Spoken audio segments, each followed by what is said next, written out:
Savez-vous ce que sont les déchets radioactifs? D'où proviennent-ils? Comment sont-ils gérés? Pour répondre à toutes ces questions, l'Andra vous ouvre ses portes. Venez rencontrer les équipes de l'Andra le dimanche 26 septembre, de 10h à 17h sur le site de Morvilliers, dans l'Aube, et sur le site de Bure-Saudron, en Meuse-Haute-Marne. Inscription sur andra.fr. Événement organisé dans le respect des règles sanitaires. Changement de nom pour ce collège Vitria qui honore la mémoire d'une résistante de la Seconde Guerre mondiale. Incendie cet après-midi à Longeville-en-Barrois dans la Meuse. Un nouveau chef d'escadron pour la brigade de gendarmerie de Vitry-le-François. L'entreprise Bragard de Gaillard Médical a plus de 40 ans de service.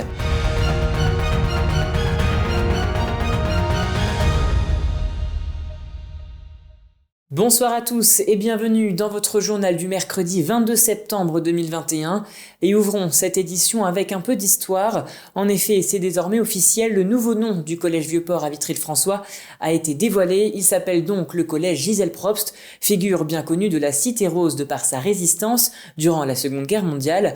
Un moment fort en émotion, regardez. C'était un jour historique pour le collège du Vieux-Port à Vitry-le-François. En effet, cet établissement vient de changer de nom pour un nom beaucoup plus symbolique, celui de Gisèle Probst, figure vitriade de la résistance durant la Seconde Guerre mondiale.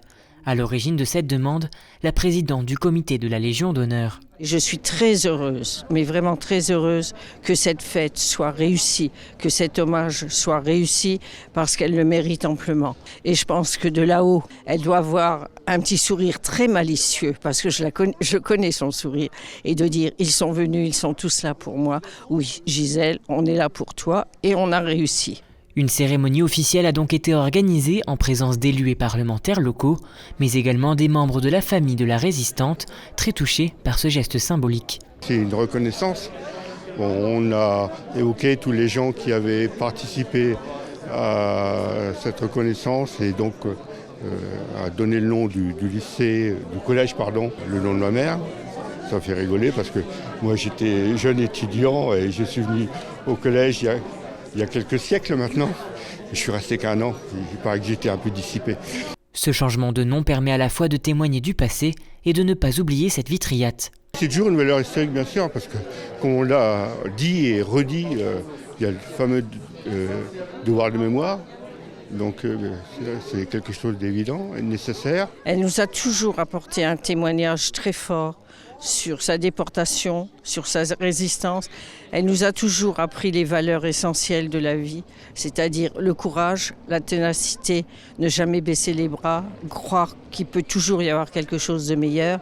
Et si on est là aujourd'hui tous réunis, le comité de la Légion d'honneur, ses amis, sa famille, c'est pour l'honorer. En plus d'être gravé dans les mémoires de chacun, Gisèle Probst écrit à nouveau l'histoire en donnant son nom à ce collège. Ce début d'après-midi a également été marqué par un incendie qui est survenu dans la commune de Longeville-en-Barrois, près de Bar-le-Duc. Une maison au cœur du village a été ravagée par les flammes. À l'arrivée des sapeurs-pompiers, le rez-de-chaussée était totalement embrasé avec un risque de propagation. Au total, une vingtaine de pompiers étaient engagés venant des casernes de Bar-le-Duc, Tronville-en-Barrois et Commercy. Et on écoute à ce sujet le commandant des opérations de secours, le capitaine Sylvain Dufour, au micro d'Elsa Druillet. A priori, le feu aurait démarré dans la cuisine. Le propriétaire avait réussi à évacuer la maison avant notre arrivée. Et il a été vu par l'équipage de l'ambulance et il est laissé sur place, il n'y aura pas de transport. À l'arrivée du premier fourgon, c'est-à-dire de Bar-le-Duc, le rez-de-chaussée était complètement embrasé. Ils ont assez rapidement maîtrisé l'incendie. Après, pour nous, la plus grosse problématique, c'était le risque de propagation aux 2 maisons mitoyennes, au niveau des toitures. Le feu était rapidement maîtrisé, par contre là il y a un gros travail de déblai, en fait, sortir tout ce qui a brûlé et faire des contrôles pour éviter qu'il y ait une reprise de feu. Et à noter qu'un article complet est à retrouver sur puissancetelevision.fr. Passons à présent au chiffre du jour qui est de 50. En effet, c'est le taux du taux d'incidence à ne pas dépasser pour redescendre au niveau 1 du protocole sanitaire à l'école. Suite à un conseil de défense de sécurité nationale réuni ce matin, à partir du 4 octobre dans les départements où le taux d'incidence se stabilise en dessous du seuil de 50 pour 100 000 habitants, Le protocole scolaire passera en niveau 1, symbolisant le retrait de l'obligation du port du masque à l'école primaire, a annoncé Gabriel Attal, le porte-parole du gouvernement. À noter que cette mesure pourrait rentrer en vigueur pour les départements de la Marne, la Meuse et la Haute-Marne. La brigade de gendarmerie de Vitry-le-François connaît désormais son nouveau commandant. Après Pascal Roméo, place désormais à Armand Albinet, arrivé l'année dernière en tant que commandant en second du chef d'escadron. Il passe désormais chef d'escadron dans cette brigade. Regardez ce reportage.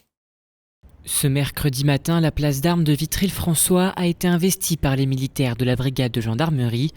Pour cause, une cérémonie importante s'est déroulée au cœur de la Cité Rose.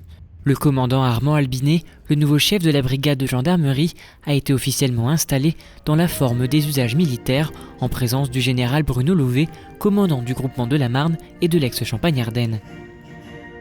Il faut assurer la continuité.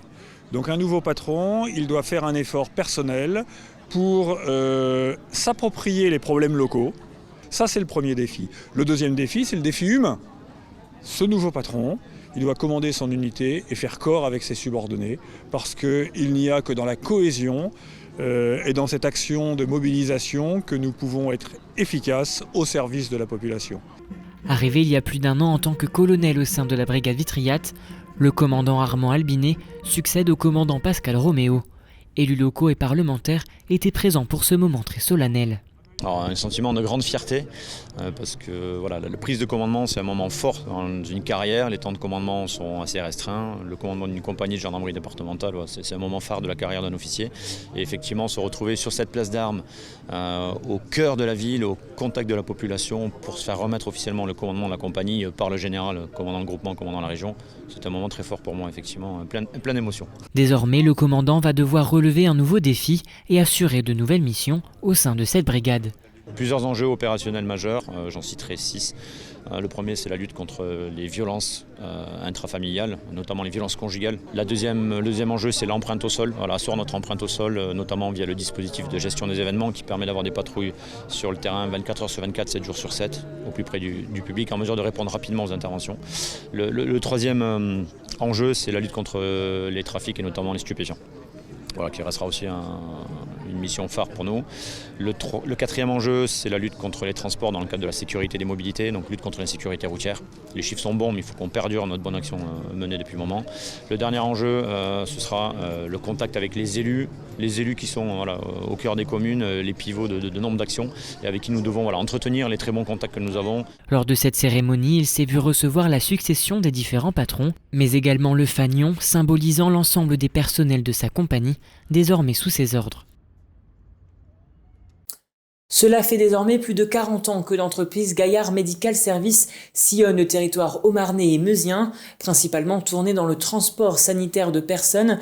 L'entreprise a décidé d'étendre son activité et de proposer la vente de matériel médical. Regardez ce publi-reportage.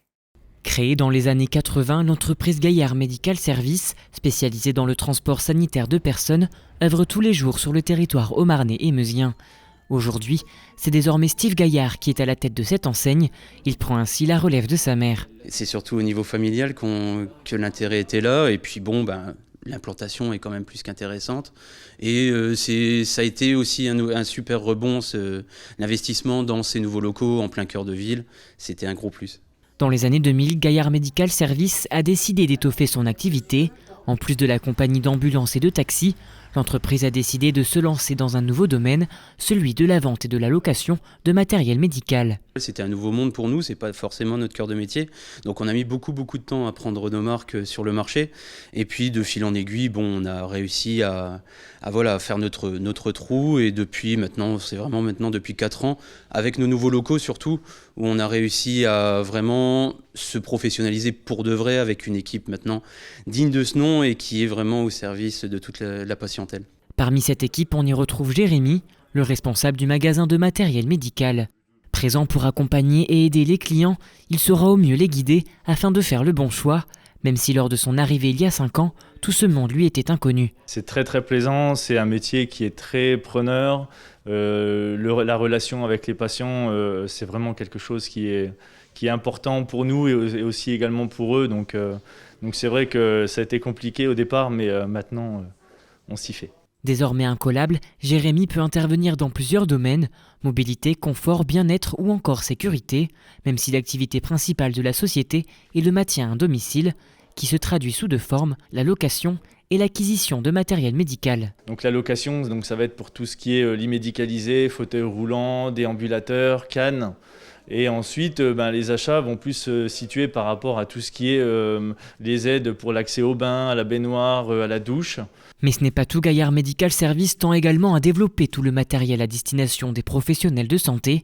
L'objectif principal pour la société est de renforcer la position sur le marché tout en pérennisant l'entreprise.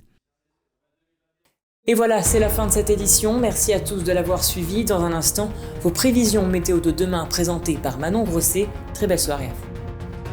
Toute l'actualité qui vous concerne, à voir et ou à revoir dès maintenant sur puissancetélévision.fr et sur notre application mobile.